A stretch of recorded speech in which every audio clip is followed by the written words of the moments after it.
If you're a homeowner past the age of 60, you need to pause and listen carefully because the IRS has a little publicized rule kicking in for 2026 that could drain thousands of dollars from your pocket. And most older homeowners have no clue it's on the horizon. I'm talking about your house, your nest egg, your overall financial stability. Here's what you're not hearing on mainstream news. This new IRS change zeroes in on people who own homes. And if you fail to take the proper actions before the deadline hits, you could end up sending a large payment to the government that you were never meant to owe. You might be thinking, I've had my home forever. I play by the rules. This won't touch me. That is exactly what countless seniors believed right before they were caught completely off guard. Whether you want to sell your house, leave it to your kids, or simply stay where you are and enjoy a quiet retirement, this rule alters the landscape. The upside is there are fully legal strategies to shield yourself, but only if you move quickly and understand the right moves to make.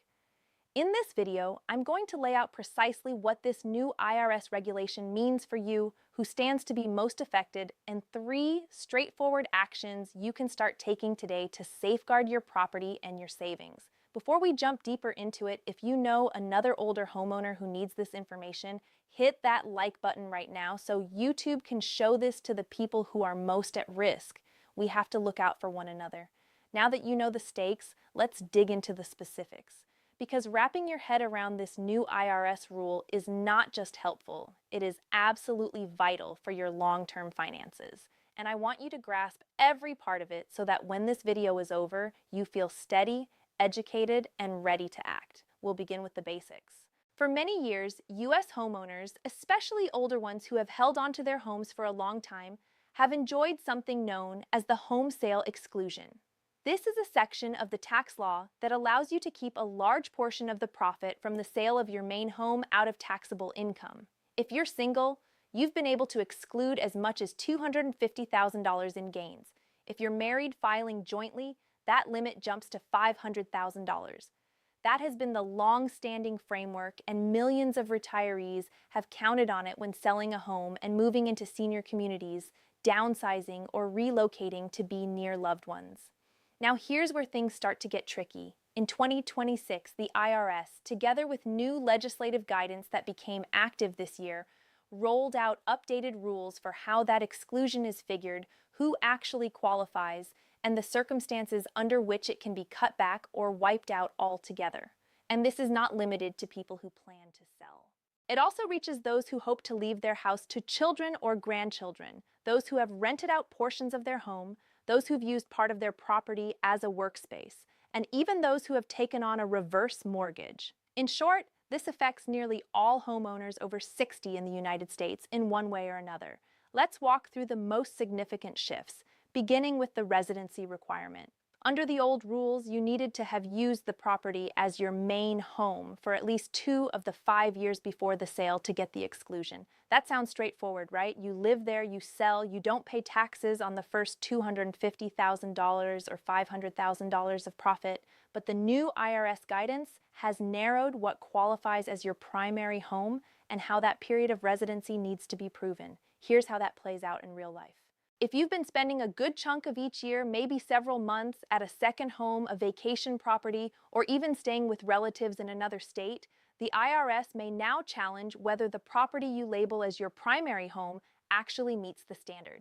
They are examining factors like where your mail is delivered, where you're registered to vote, where your car is registered, where you see your doctors, and what your utilities and credit card activity reveal about where you actually live most of the time. For retirees who snowbird, meaning you spend your winters in states like Florida or Arizona and your summers in the Midwest or Northeast, this is a major caution flag. If the IRS concludes that your real principal residence is the place where you spend your winters instead of the property you want to sell, your entire exclusion could be jeopardized. Next, let's look at the second big adjustment, and this one sweeps up a lot of seniors who may not realize they're affected. If you have ever rented out any segment of your home, even on a casual basis, even just one room through Airbnb or a similar service, even if it was simply helping out a friend or relative who paid you some small amount, the IRS has now stated more clearly that any part of the home used for rental purposes is subject to a proportional cutback of your exclusion on the sale. This idea isn't entirely new, but the level of enforcement is much stricter in 2026, and the relevant thresholds have shifted. Let's translate that into actual dollars. Imagine your house is now worth $400,000 more than what you originally paid. That sounds fantastic. For many older homeowners, that gain represents decades of responsible choices and effort. But if 20% of your property has been rented at any point during the last 5 years, up to $80,000 of that appreciation can now be exposed to capital gains taxes, even if you're technically under the overall exclusion maximums. And based on your total retirement income, your capital gains tax rate might be 0, 15, or as high as 20%. Add the 3.8% net investment income tax that can apply for retirees with higher incomes, and suddenly you're staring at a tax tab that could easily reach $10,000, $15,000, $20,000 or more on a home sale you assumed would be entirely tax-free. I want that figure to really sink in because this is not some theoretical scenario. It's happening to real retirees right now all over the country who will sit down with their CPAs or tax preparers this year and realize that the home sale they'd been counting on, the one meant to finance the next phase of retirement, will end up costing them far more in taxes than they ever imagined. Let's continue, because the third change focuses on a particular subset of seniors and is one of the most misunderstood aspects of this whole new framework. If you've been using part of your house as a dedicated office, and I mean a space you have actually claimed on your taxes as a business deduction, the IRS has long required you to pay back or recapture the depreciation you wrote off on that space when you sell. That requirement is not new. What shifted in 2026 is the way that recapture is computed and the tax rate applied to that recaptured amount, which has increased for many filers. Where it was previously taxed at a top rate of 25%, under the new guidance, ordinary income tax rates can apply in certain cases, pushing that tax rate significantly higher depending on the size of your overall retirement income. I know this is getting complicated, so I want to pause briefly and emphasize something crucial. You don't have to memorize every detail. You don't have to convert yourself into a tax specialist overnight. What you do need is an awareness that these new rules are in play, that they likely touch your situation, and that the wise move, the only truly safe move, is to sit down with a knowledgeable tax expert or elder law lawyer before you make big choices involving your house. I cannot emphasize this strongly enough. Paying for a few hours of expert guidance could literally preserve tens of thousands of dollars. And we'll talk more in a bit about how to locate the right kind of help. But first, I want to answer a question that is probably on many of your minds. What if I have no plans to sell? What if I want to remain in my home, grow old there, and eventually have my children or grandchildren inherit it? Does any of this still matter to me? The reality, unfortunately, is yes. And in some ways, the impact on inherited property is even more crucial than the rules for selling during your lifetime. Here's the reason. Under long-standing tax rules, when your heirs inherit your home, they receive what's called a stepped-up basis. That means instead of using what you originally paid as their cost basis, they use the fair market value on the date of your death. So if you bought your house for $80,000 and it's worth $600,000 when you pass, your heirs' basis becomes $600,000, not $80,000. If they sell shortly afterward, they might owe little to no capital gains because the selling price is close to that new basis. This step-up has been one of the most powerful ways for families in America to pass on wealth, and it has been especially favorable to seniors who have owned property for decades and seen major price increases. But the changes beginning in 2026 have added limits and reporting rules around the step-up that you and your heirs must understand. Estate and gift tax exemption levels have been altered. The interaction between certain trusts, transfers, and basis rules has been modified. And the IRS has stepped up oversight of property transfers among family members that happen near the end of life or that appear to be orchestrated primarily to avoid taxes. This doesn't mean planning for what happens to your home after you're gone is off the table. In fact, it makes deliberate planning more crucial than ever. But it does mean that approaches which once worked smoothly, like simply adding a child's name to the deed, doing informal title changes, or making casual within the family arrangements, can now trigger unpleasant tax outcomes that no one foresaw or intended. Let me give you a clear, concrete scenario to show exactly how this plays out. Picture a grandmother in her late 70s living in a home she purchased 4 decades ago. The value has soared. Her adult daughter is providing caregiving, and the family's shared understanding is that the daughter will eventually own the home. A well-meaning friend suggests that grandma just add the daughter's name to the title right away to keep it simple later. Under the new IRS rules, that type of transfer can be treated as a partial gift, creating gift tax reporting duties, possibly shrinking the amount of step-up the daughter would otherwise receive, and in some cases, even leading to immediate capital gains exposure. What looked like a thoughtful, loving, straightforward step can morph into an expensive blunder. Not because anyone acted irresponsibly, but because the rules shifted and no one told them. That really gets to the core message of this video. The rules changed, and most seniors, most homeowners, are totally unaware. You won't hear about this at your social club, your place of worship, or the neighborhood potluck. The people clued into these developments are tax lawyers, certified public accountants, and financial planners. And unless you intentionally seek them out, it's extremely easy to make an innocent decision that ends up costing you or your family a large sum of money. Now let's move on to what you can actually do, because the purpose of this video is not to frighten you. It's to put you in a position of control, and there are concrete steps you can take right now to protect yourself. Step 1 is to gather your paperwork. Pull together the original purchase records for your home, the purchase contract, closing disclosure, settlement paperwork, anything from when you bought it. If you've done major upgrades over the years, like installing a new roof, building an addition, remodeling the kitchen, updating the plumbing or electrical, locate those invoices and documents too, because they increase your cost basis and can lower the taxable gain when you sell. Many retirees don't realize that every dollar they spent improving the property over time is a dollar that reduces the profit number the IRS cares about. Step 2 is to make a truthful assessment of all the ways your home has been used. Have you ever rented out a bedroom? Did you operate a business from home? Have you taken the home office deduction? Has a caregiver lived with you and paid any kind of rent? Have you listed the property, or part of it, on a short-term rental site, even a few times? Every one of those details is important, and your tax advisor needs a full picture before they can give meaningful advice. Step 3. If you currently have a mortgage, including a reverse mortgage, you must understand how that loan will interact with any future sale or transfer. Reverse mortgages in particular come with highly specific rules about what occurs if the homeowner moves out, sells, or dies. And the 2026 regulatory changes brought in new timing rules and reporting obligations that apply to both homeowners and their heirs. If you have a reverse mortgage and you haven't had a recent conversation with your loan servicer or a HUD-approved housing counselor, put that on your immediate to-do list. Step 4, and I know I'm repeating myself, but it really matters. Consult a true professional.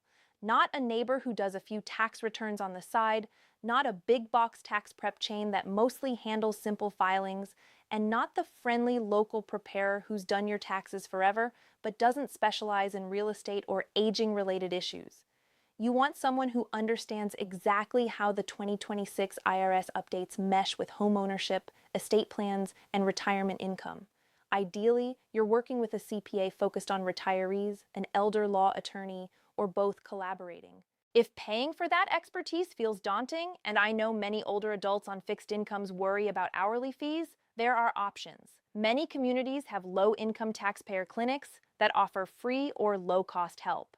AARP runs a tax aid program that connects seniors with trained volunteers. Your local area agency on aging is often able to direct you to no-cost or sliding-scale legal and financial advice. The National Council on Aging provides a benefits checkup tool that helps you locate assistance programs you might qualify for. Step 5. If you already have a financial planner or estate planning attorney and they haven't mentioned the 2026 rule changes in recent meetings, you need to raise the topic yourself. Ask them clearly. How do these new IRS rules impact my house, my estate plan, and my taxes?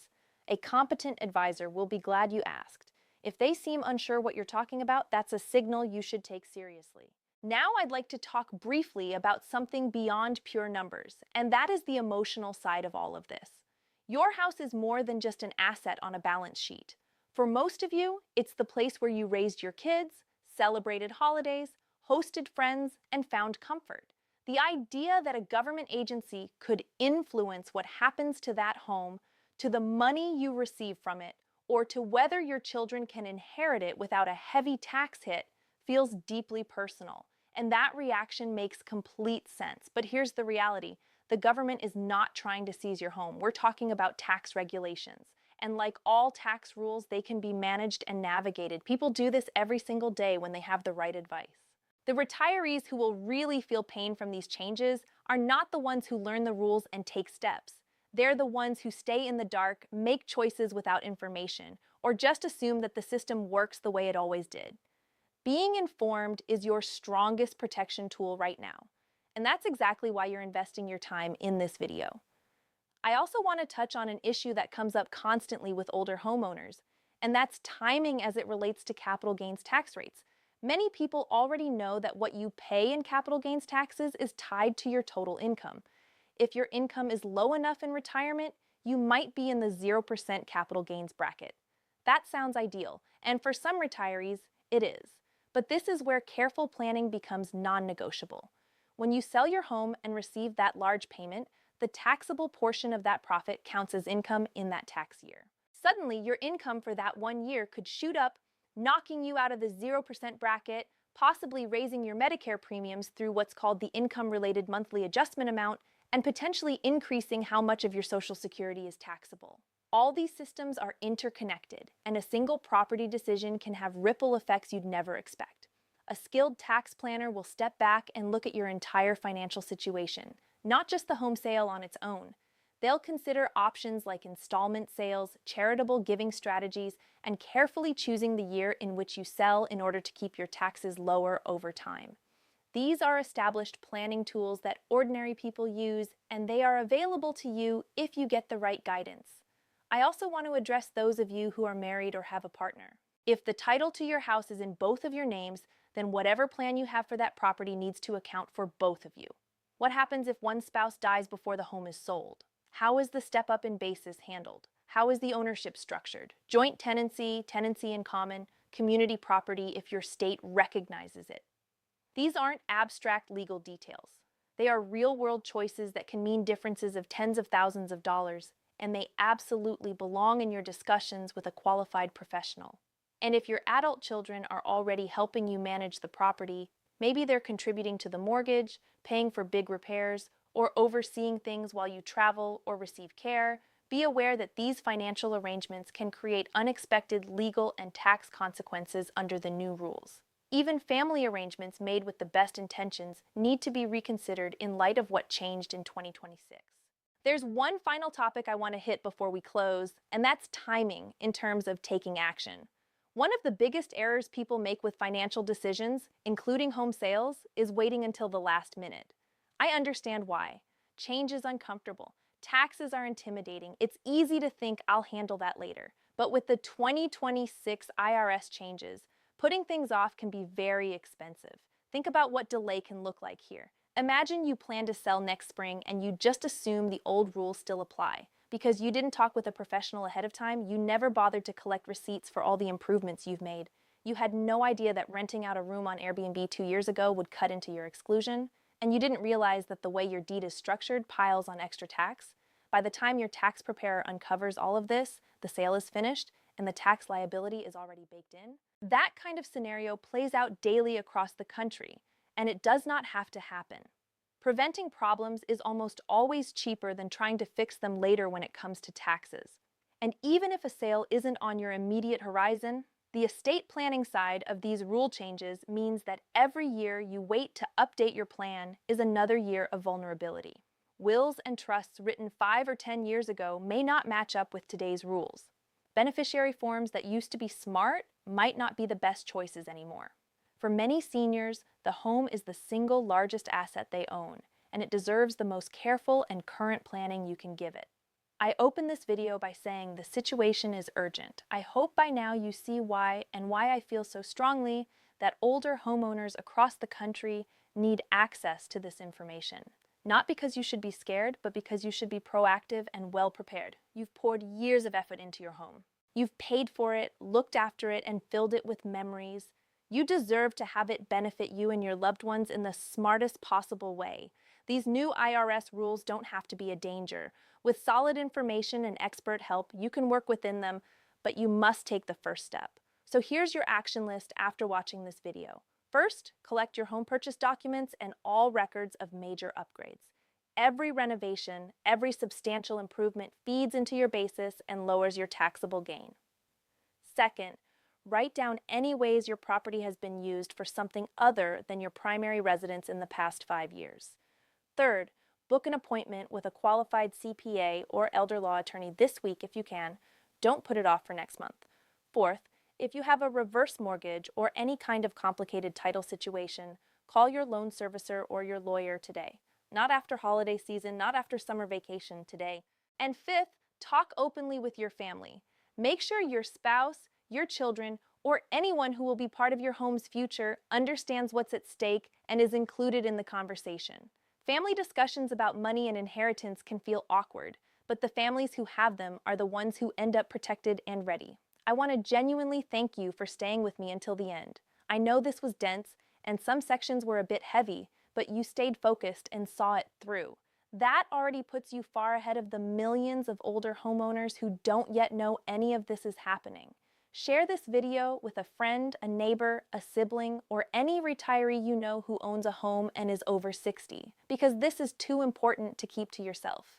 And if you found value here, if something you heard made you feel more informed, more in control, and less in the dark, please do one small thing for me. Hit the like button, drop a comment telling me your biggest insight from this video, and subscribe so you never miss another critical update like this. Your financial security truly matters. Your home matters. The legacy you're building for your family matters.